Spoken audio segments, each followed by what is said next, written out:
마마님. 사랑해. 사랑하고 있어.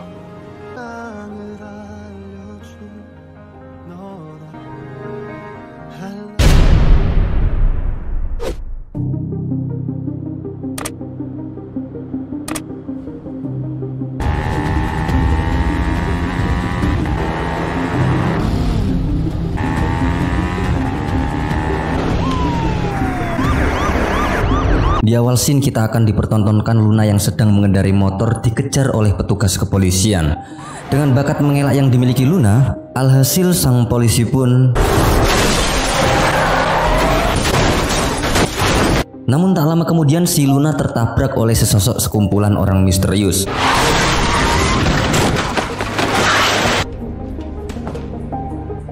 Luna kemudian disekap dan dibawa ke gedung. Ternyata yang membawa Luna adalah Lilim beserta pasukannya. Luna sudah bisa menebak bahwa yang menangkapnya adalah penjahat. Lah, Mbak Luna ini terus siapa?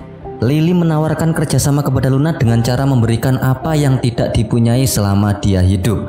Rumah, orang tua, tempat tidur, hingga menyembuhkan penyakit jika Luna mau bergabung. Namun di sini Luna untuk sementara menolak permintaan Lilim sebab Lilim menggunakan cara yang tidak disukai oleh Luna, yaitu dengan cara melukai sekaligus menyakiti korbannya. Tak lama lalu Lilim memberikan tanda pengenal Taeul yang sudah ia curi kepada Luna. Luna terheran-heran melihat wajahnya berada di tanda pengenal tersebut. Lilim lalu menjelaskan siapa sebenarnya orang yang berada di tanda pengenal tersebut, yang tak lain adalah Taeul kembaran Luna di dunia lain. Cuma bedanya Taeul di Republik Korea dibesarkan dengan penuh cinta oleh orang tuanya. Luna pun terdiam karena semasa hidupnya dia belum pernah melihat wajah orang tuanya, namun kali ini dia untuk pertama kalinya melihat wajah orang tuanya di foto.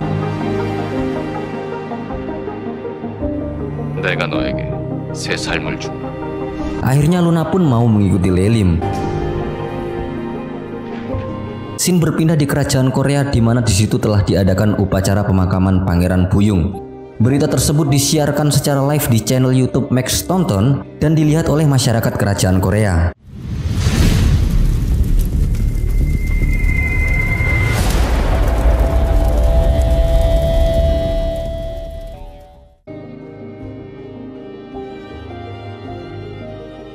Saat prosesi pemakaman juga turut hadir keluarga kerajaan yang sempat diasingkan di luar negeri. Ini orangnya, beliau ini nanti juga akan jadi kunci jawaban dari film ini ya guys. Bernama Heon, dia ini adalah putra tertua dari Pangeran Buyung. Pada upacara tersebut, Lee Kun tampak pucat karena dia merasa sangat kehilangan sosok pengganti ayahnya yang begitu menyayanginya waktu kecil.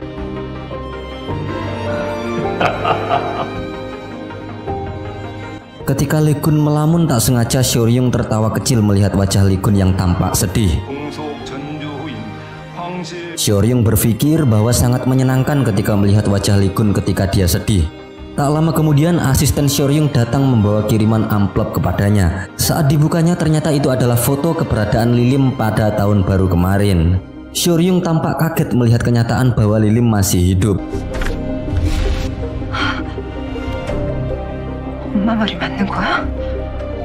Scene berpindah pada nenek Oknam dan Lee Kun yang begitu tampak sedih kehilangan sosok Pangeran Buyung yang dinilainya adalah seorang yang jujur sekaligus setia kepada negara dan keluarganya. Bahkan di situ nenek Oknam sampai terbaring sakit memikirkan Pangeran Buyung. 오늘이 그날이던가. 잘 왔네. 안 그래도 이맘.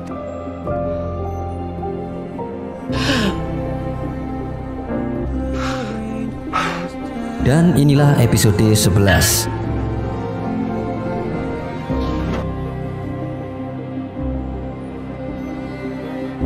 Tampak Taeul sedang membayangkan ketika Lee Kun sejenak mendatanginya guna memberikan bunga lalu kemudian pergi.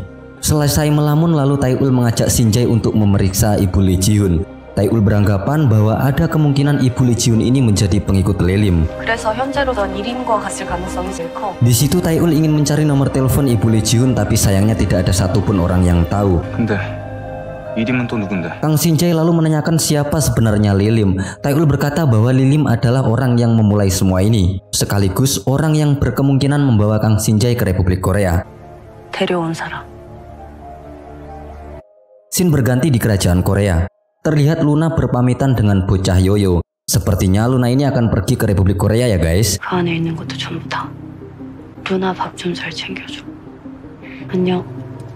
그래. 안녕. 자식 새끼까지 내팽개치고. Keesokan harinya tampak Hyun, putra Pangeran Buyung, sedang mengemasi pakaian ayahnya. Perilakunya sungguh tak mencerminkan keluarga bangsawan. Sedikit info, dulu waktu Pangeran Buyung masih hidup, Hyun ini selalu dilarang oleh ayahnya menginjakan kaki di kerajaan Korea. Ceritanya, Hyun ini memiliki sifat iri yang teramat tinggi. Jadi akan sangat berbahaya jika Hyun berada di kerajaan Korea. 훨씬도 할 수 없다. 끊자. Di situ Hyun lanjut bilang ke Lee Gun akan menggantikan posisi ayahnya sebagai dokter keluarga kerajaan dan akan tinggal di kerajaan Korea. 계승서열 발표는 같은 날 하시죠? Lee Gun yang heran dengan perilaku Hyun seperti tak mencerminkan rasa bela sungkawa sedikit pun, dengan tegas mengatakan bahwa Hyun tidak boleh tinggal di kerajaan Korea apalagi menjadi penerus tahta kerajaan. 얘가 물론 제 뒤도 못 이으십니다. Mendengar pernyataan tersebut, Hyun pun marah. Namun Lee Gun kembali menegaskan bahwa nanti setelah 49 hari wafatnya Pangeran Buyung, maka Hyun harus segera kembali ke Amerika. Jika Hyun menurut, maka Lee Gun akan menjamin martabat Hyun sebagai anggota keluarga. 왕족으로서의 품위는 계속 유지시켜드리겠습니다. Bukan tanpa alasan Lee Gun menyuruhnya seperti ini. Karena Hyun ini orangnya sangat berisiko atas keselamatan Lee Gun. Akhirnya Lee Gun memutuskan untuk menjaga ketat Hyun saat di kerajaan Korea. 야, 밖에 누구 없어? 부영군의 장자 이승원의 모든 일거수일투족을 보고한다.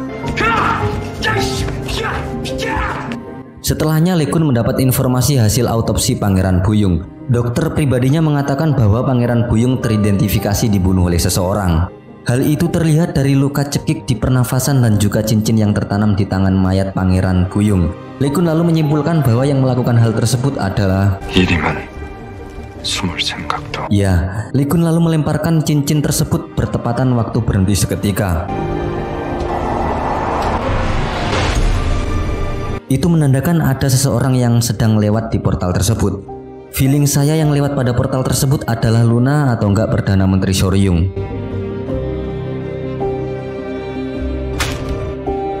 Lee Gun lalu mendapatkan kabar dari Sekretaris Mo bahwa semua berita tentang ketidakhadiran Lee Gun pada beberapa acara tersebar di beberapa medsos. Lee Gun menyimpulkan bahwa Perdana Menteri Soryung kini sudah berani melawan sang raja. 구총리가 내 팔을 묶는 쪽으로. Lee Gun lalu menyuruh Sekretaris Mo agar menelpon Perdana Menteri Soryung. Namun sayangnya yang mengangkat adalah anak buahnya atas alasan Menteri Soryung lagi sakit dan tak bisa dihubungi. 병가요? 구청님께서요? Entah sakit atau sedang pergi ke Republik Korea, jawabannya sebentar lagi ya guys. Kita berpindah di Republik Korea.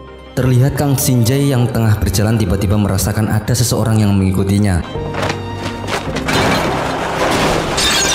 Benar saja, Shin-jae lalu menginterogasi pria yang mengikutinya. Dia adalah anak buah Lilim. Pria itu sempat melawan namun Shin-jae dengan kecerdasannya lalu melawan balik. 공무 집행이다.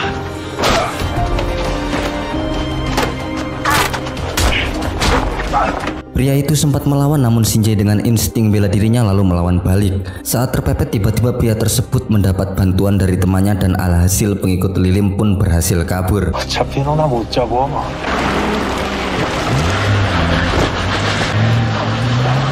Kang Shin-jae lalu melaporkan kejadian tersebut kepada Taeul.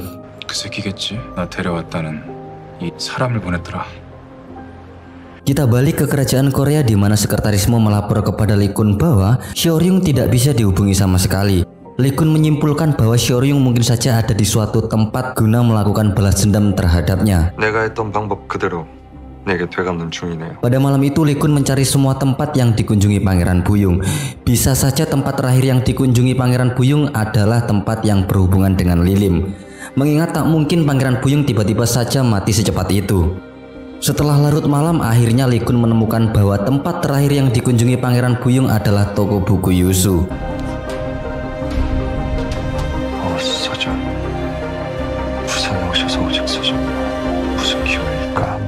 장숙이 이 걸음은 Lee Kun lalu berangkat ke tempat penjara bawah tanah guna menanyakan keberadaan toko buku Yusu kepada pengikut Lilim yang tertangkap. Lee Kun memberikan imbalan jika ada yang memberitahu alamatnya, maka akan dibebaskan dari hukuman penggal. Namun sayang sekali di situ Kim Ki-han malah meledek Lee Kun dengan mengatakan bahwa Lee Kun tidak akan berani membunuh dirinya. 전학계 다 해야 하니까. Sementara Lee Sang-do yang tak tahu apa-apa tentang kerajaan Korea lalu meminta maaf kepada Lee Kun. Namun sayang sekali hal itu sudah terlambat. Lee Kun memutuskan untuk memenjarakan Lee Sang-do di kerajaan Korea seumur hidup sementara Kim Ki-han akan dipenggal. 대한지구법으로 참수 없어진 지가 언제냐? 황제의 언은 곧 법이다. 침묵을 선택한 역적 전당 면허임기가 참수한다. Berita tentang Kim Ki-han akan dipenggal tersebar luas di penjuru kerajaan Korea. Masyarakat kaget dengan hukuman itu, mengingat hukuman tersebut sudah 62 tahun yang lalu dihilangkan, namun kali ini untuk pertama kali hukum tersebut berlaku kembali. Di Republik Korea ada Tae-ul yang sedang melamun. Dia merindukan Lee Kun. Di tengah-tengah lamunannya tiba-tiba dia melihat sesosok kembaran Perdana Menteri Seoryung lewat. Masih sangat cantik, cuma bedanya Seoryung versi Republik Korea memakai kacamata ya guys. Tak mau dikelabui, Tae-ul lalu meminta tanda pengenal kembaran Seoryung tersebut. 신분증 제시 부탁드립니다. 경찰입니다. Kembaran Seoryung tersebut lalu memberikan identitasnya. Di Republik Korea dia bernama Ko Yun-a. Akhirnya Tae-ul benar-benar percaya bahwa Yun-a memang penduduk asli Republik Korea. 가셔도 좋습니다.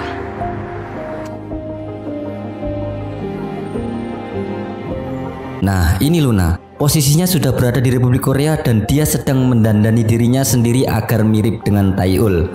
Dia sempat melihat Tae-ul dengan ayahnya yang berbelanja di supermarket. Dia iri dengan kehidupan Tae-ul yang berbanding terbalik dengan dirinya. 공보신청하게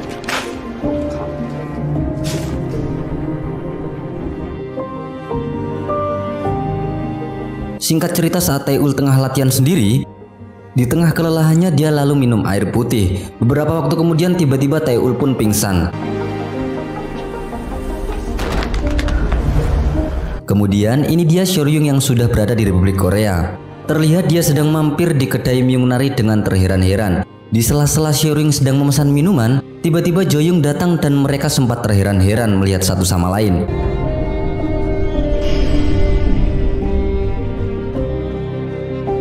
Sebelum lanjut kita berpindah ke kerajaan dulu ya guys. Lee Kun mendapatkan info keberadaan toko buku Yusu dari pengawalnya. 칸나 새끼가 주인입니다. Dengan penuh amarah dia lalu mendatangi tempat tersebut karena Lee Kun sadar bahwa tempat itu adalah tempat berkumpulnya sarang para pengkhianat. 보스점을 친다. Para keamanan sudah siap menyerbu tempat tersebut. Sedangkan pengikut Lilim di dalam tampak sedang senang sembari memegang uang yang diduga itu adalah uang dari Lilim. Namun tak lama kemudian,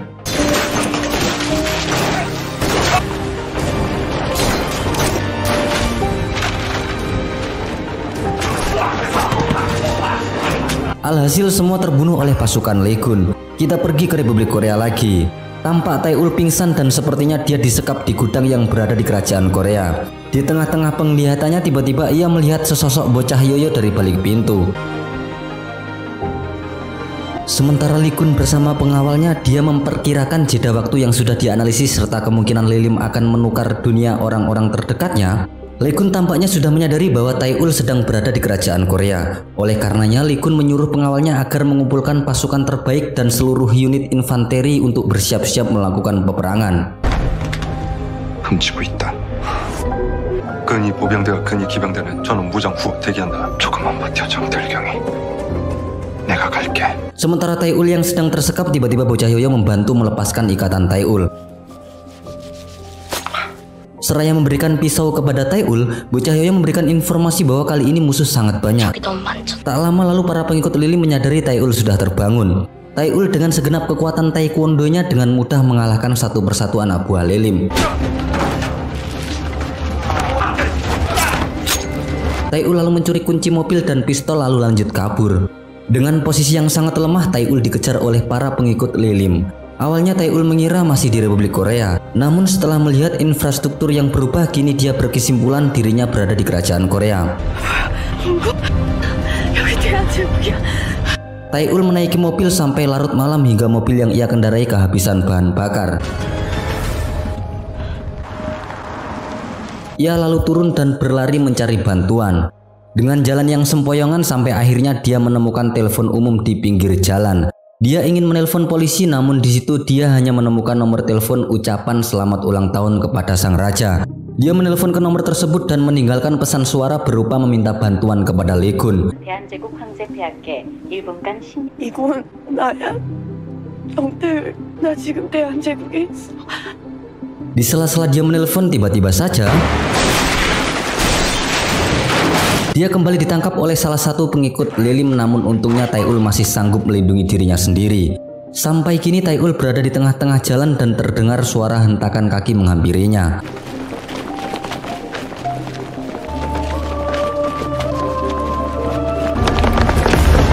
Ternyata itu adalah suara para pengikut Lilim yang sangat banyak sedang mengejar Tae-ul. Namun di sela-sela itu para keamanan kerajaan Korea datang bersama Lee-gun menolong Tae-ul.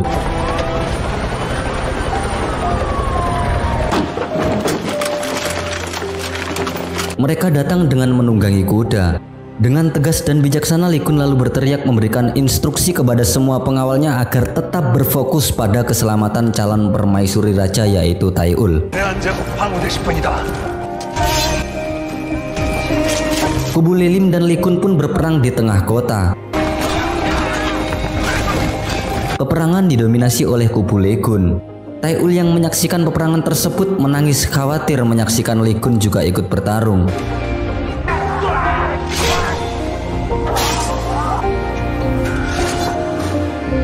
Dan episode 11 pun berakhir. Gimana, makin seru kan guys? Semoga kalian paham dengan apa yang saya jelaskan. Akhir kata saya pamit undur diri dan sampai jumpa pada episode selanjutnya.